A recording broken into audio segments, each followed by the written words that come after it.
Hello friends, welcome back to my channel garden saga. कैसे हैं आप और कैसे चल रही है आपकी गार्डनिंग?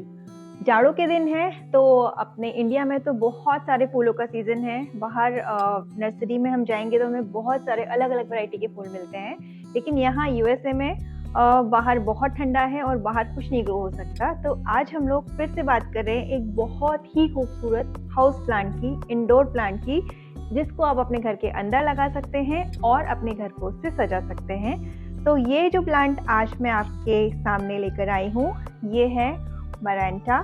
बहुत ही सुंदर सा प्लांट है और काफ़ी जल्दी ग्रो होता है ये प्लांट, और बिगिनर्स के लिए ये प्लांट बहुत ही अच्छा है क्योंकि इसकी देखभाल करना उतना ही आसान है जितनी आसान पोथोस की देखभाल करना है। तो ये जो प्लांट है इसका नाम है मरांटा यूकोनियोरा, और इसका एक बहुत इंटरेस्टिंग नाम और भी है जिसे प्रेयर प्लांट कहते हैं। तो ये प्लांट आप मार्केट में देखेंगे तो इसे प्रेयर प्लांट के नाम से भी आपको ये मिलेगा। प्रेयर प्लांट इसका नाम इसलिए है क्योंकि इसकी जो लीव्स हैं वो लाइट के साथ साथ मूवमेंट करती हैं। जैसे दिन में जब लाइट ज़्यादा इनमें पड़ती है तो ये ज़्यादा से ज़्यादा लाइट अब्जॉर्व करने के लिए अपनी पत्तियों को खोल लेती हैं। इस समय इसकी सारी पत्तियाँ ऐसे खुली हुई हैं। वहीं अगर आप शाम होते होते रात को इसे ऑब्जर्व करेंगे तो ये अपनी पत्तियों को बंद कर लेती है, इसीलिए इसका नाम प्रेयर प्लांट भी है। ये जो प्लांट है इसे लेमन लाइम प्लांट भी कहते हैं। आप देखेंगे यहाँ पर इसकी जो पत्तियाँ हैं इसमें लाइम कलर की जो लाइनिंग है, और इसे red velvet plant, prayer plant भी कहते हैं। तो दो वेराइटी इसकी मेरे पास हैं। तो चलिए, अगर आप इस प्लांट को अपने घर लाना चाहते हैं या ऑलरेडी आपके पास ये प्लांट है और आप इसमें कुछ प्रॉब्लम फेस करते हैं, तो बात करते हैं प्रेयर प्लांट की कंप्लीट केयर के बारे में।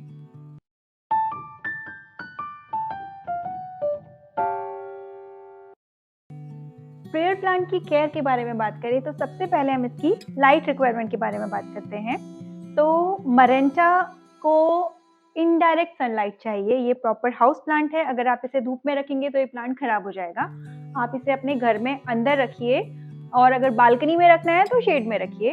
तो बालकनी में तो ऑलरेडी ब्राइट इनडायरेक्ट लाइट मिलेगी अगर शेड की हम बात करें, और घर के अंदर इसे इनडायरेक्ट लाइट में रखना है। और ये ब्राइट, मीडियम और लो तीनों ही कंडीशन में ये प्लांट सरवाइव करता है। ब्राइट लाइट इसके लिए बेस्ट है। ब्राइट लाइट में ये अपने जो फॉलिएज हैं, इसकी जो पत्तियां हैं, उसमें पूरे जो भी कलर इसके आते हैं वो ब्राइट लाइट में ही आते हैं। और अगर आप लो लाइट में रखेंगे तो इसकी जो पत्तियां हैं उसमें फॉलिएज ऐसे प्रॉपर नहीं आ पाएंगे, लेकिन सरवाइव करेगा ये लो लाइट कंडीशंस में भी। तो इस प्लांट को चाहिए ब्राइट से लो इनडायरेक्ट सनलाइट। ये प्लांट जो है मेरा वो लो इनडायरेक्ट लाइट में ही रखा हुआ है।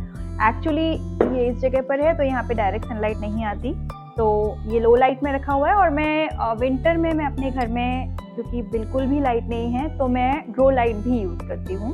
तो ये रही इसकी लाइट कंडीशन।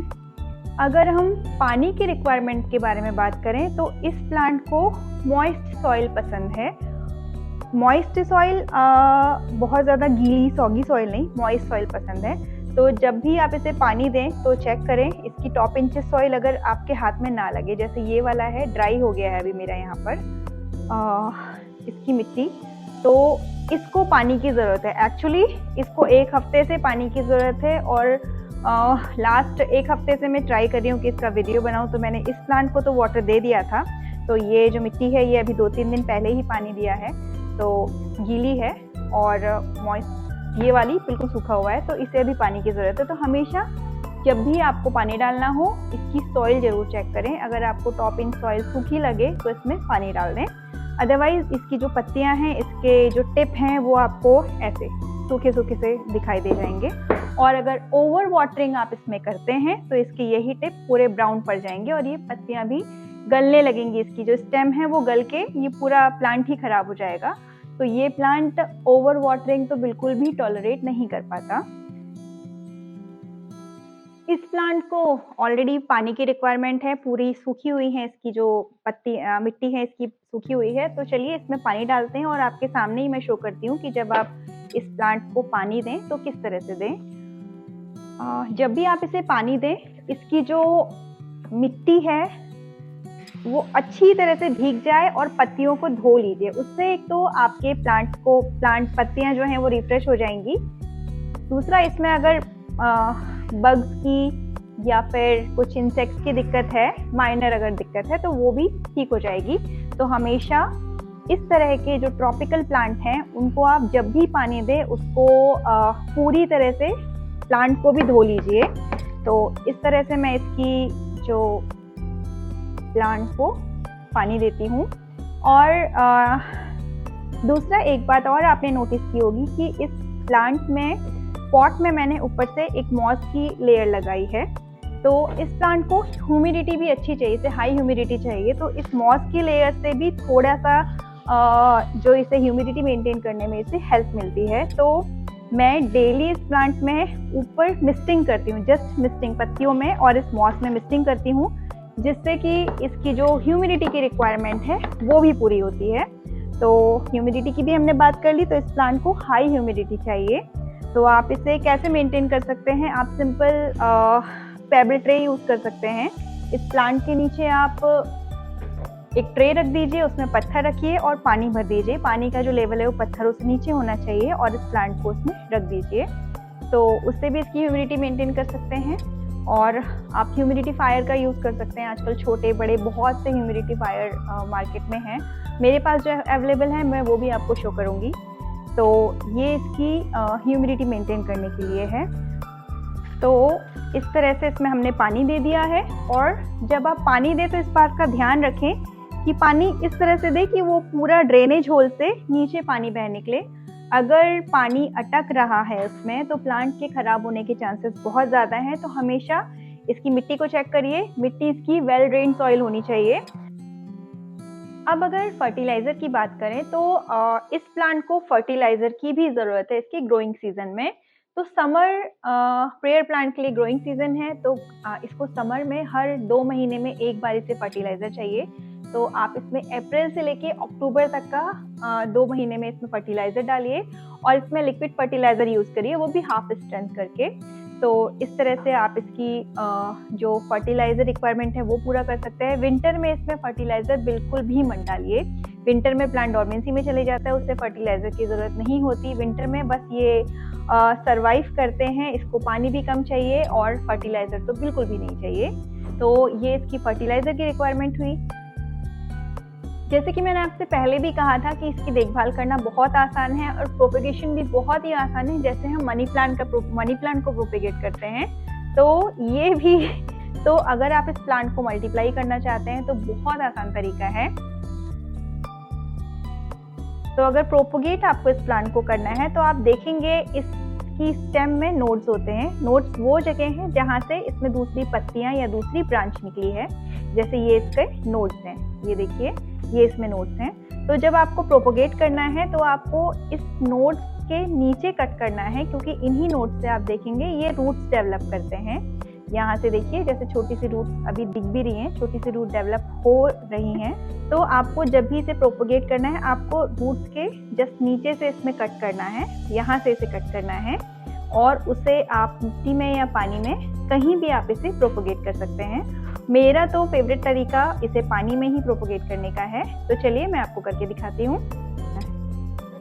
तो ये अभी वाटरिंग में ऑलरेडी ये जो पत्ता है वो टूट गया, तो इसे हम वेस्ट नहीं करेंगे।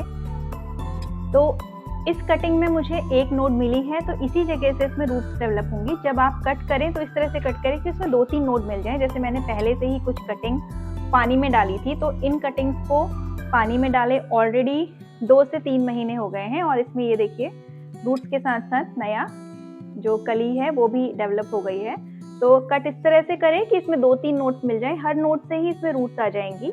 तो ये देखिए सभी से आराम से रूट्स डेवलप हो गई हैं और इस प्रोसेस में आपको आराम से 2 से 3 महीने लगेंगे। 2 से 3 महीने में ही इसमें रूट्स आती हैं जब आप कोई रूटिंग हार्मोन यूज़ नहीं करते हो। मैं कुछ भी यूज़ नहीं करती, तो इसमें 2 से 3 महीने लगे। तो जब भी आप कटिंग पानी में लगाते हैं तो ऐसा नहीं है कि वो आपको अभी ये जो 4 कटिंग है ये बहुत ही हेल्दी दिख रही हैं, तो ये थोड़ी इससे बड़ी थी। तो जब भी आप पानी में कटिंग लगाते हैं तो उसे आप प्लांट से अलग कर चुके हैं तो डेफिनेटली उसकी पत्तियां सूखेंगी भी, और कई बार जो इसके नीचे का एरिया जैसे यहाँ आप देखेंगे तो ये गलेगा भी, खराब भी होगा। तो आपको करना ये है कि आपको कटिंग को हर हफ्ते उसका पानी चेंज करना है। अगर आप कोई सूखी पत्ती देखते हैं तो उसे अलग कर दीजिए, और अगर प्लांट की जो स्टेम है अगर कोई सॉगी हो रही है, जैसे यहाँ पे ये हो गई है, तो हम इसे अलग कर देंगे, उस गले हुए पार्ट को हम लोग अलग कर देंगे। इस तरह से अपनी आप कटिंग को हेल्दी रख सकते हो। तो इसको आपको, अब आप इसे आराम से पानी में भी लगा सकते हैं, पानी में भी ये ग्रो होता है प्लांट, और चाहे तो आप इसे मिट्टी में ट्रांसफर करके एक और नया प्लांट लगा सकते हैं। पॉटिंग मिक्स अगर आप इसका प्रिपेयर कर रहे हैं तो इसे वेल ड्रेन सॉइल पसंद है, हल्की सॉइल पसंद है, तो यहाँ तो इंडोर पॉटिंग मिक्स आता है तो मैं वो लेके आती हूँ, पॉटिंग मिक्स लेके आती हूँ और प्लांट के अकॉर्डिंग उसे बना लेती हूँ। जैसे अगर उसे ज़्यादा हल्की मिट्टी चाहिए तो कोकोपीट और परलाइट अलग से रखे रहते हैं, उस मिक्सचर में वो मिला लेते हैं और उसके अकॉर्डिंग मिट्टी तैयार करते हैं। अगर आप घर में मिट्टी तैयार कर रहे हो तो आप इसमें 40% मिट्टी रखिए, सॉइल रखिए, और उसमें 30% आप 30 से 40% ही उसमें आप कोकोपीट डाल दीजिए। कोकोपीट से जो मिट्टी है वो काफ़ी हल्की हो जाती है। बाकी 10 से 10% अगर आपको कोल अगर आपको कहीं से अरेंज हो जाए तो उसमें वो मिला दीजिए, और 10% परलाइट मिला दीजिए, तो आपकी मिट्टी जो है वो इस प्लांट के लिए तैयार हो जाएगी।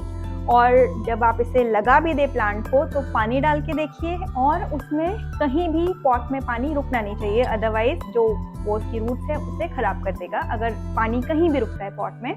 तो कभी भी आप अगर किसी प्लांट को लगाते हो तो लगाने के बाद उसमें जो ड्रेनेज है उसका सिस्टम आप अच्छे से चेक करिए। उसमें ड्रेनेज, पॉट में ड्रेनेज होल ज़रूर होने चाहिए, बिना ड्रेनेज होल के आप प्लांट किसी पॉट में मत लगाइए। और उन ड्रेनेज होल में जब आप पानी डालें, जब आप प्लांट में पानी डालें तो उन ड्रेनेज होल से पानी बह निकले, ऐसा आपकी मिट्टी होनी चाहिए। तो ये हो गई इसकी मिट्टी के बारे में बात। अगर हम टेम्परेचर रिक्वायरमेंट की बात करें तो इस प्लांट को भी वही टेम्परेचर पसंद है जो हमारी बॉडी को पसंद है, मतलब 25 से लेके 35 डिग्री टेम्परेचर तक का ये प्लांट बहुत अच्छे से सर्वाइव करता है। अगर उसके ऊपर और नीचे टेम्परेचर जा रहा है तो इस प्लांट को घर के अंदर ले आइए, क्योंकि घर के अंदर हमारे टेम्परेचर कंट्रोल ही रहता है, चाहे आप यहाँ रहें चाहे इंडिया में रहें। तो घर के अंदर इसे ठंडी जगह पे रख दीजिए, या फिर अगर बाहर ठंडा है तो अंदर ले आएंगे तो गर्म रहेगा। तो इस तरह से आप इसकी टेम्परेचर रिक्वायरमेंट को कंट्रोल कर सकते हैं। ये प्लांट पॉइजनस नहीं है, तो बच्चों के लिए और पेट्स के लिए ये प्लांट बिल्कुल सेफ है। अगर गलती से वो इसे खा लेते हैं तो कोई भी प्रॉब्लम नहीं होगी। बहुत ही खूबसूरत है ये प्लांट, इसे घर में आप किसी भी कोने में लगा सकते हैं। अगर वहाँ प्रॉपर लाइट नहीं है तो आप ग्रो लाइट का भी यूज़ कर सकते हैं। तो अपने अगले वीडियो में आपको मैं ग्रो लाइट के बारे में, जो मैं यूज़ करती हूँ उनके बारे में नॉलेज दूंगी। अगर आपको मेरा ये वीडियो पसंद आया है तो इसे प्लीज़ लाइक कीजिए, अपने फ्रेंड्स और फैमिली में ये वीडियो शेयर कीजिए, एंड प्लीज़ मेरे चैनल को सब्सक्राइब कीजिए। Thank you for watching.